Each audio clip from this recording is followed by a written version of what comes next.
First of all character, వ్యక్తిత్వం. కాలేజీకి వెళ్ళగానే కొంచెం ఫ్రీడమ్ దొరుకుద్ది. కొంతమంది పేరెంట్స్ 10th పాస్ అయితే మొబైల్ కొని పెడతానంటారు మొదలు. ఇక అక్కడి నుంచి కొంతమంది బండ్లు, కొంత బాడీ బిల్డప్ అవుతుంది, కండలు వస్తాయి, ఎవడో మొదలు పెడతాడు బ్యాడ్ హ్యాబిట్స్. రారా మామ అంటాడు, లేదు రామ్మ అని అంటారు. అర్థమవుతుందా? బ్యాడ్ హ్యాబిట్స్కి వెళ్ళమాకండి. నేను మీకు ముందే చెప్తున్నా, మీకు అన్ని ఆర్గాన్స్ కరెక్ట్గా ఇంకా ఫామ్ అవ్వలేదు.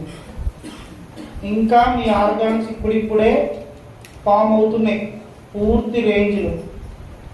మీరు బ్యాడ్ హ్యాబిట్స్ వైపు వెళ్ళమాకండి. మీ క్యారెక్టర్ని మీరు పాడు చేసుకోవద్దు. ఇప్పుడు ఎలా ఉన్నారో అలాగే రేపు పొద్దున కాలేజెస్కి వెళ్ళినా, జాబ్లు వచ్చినా అలాగే ఉండండి.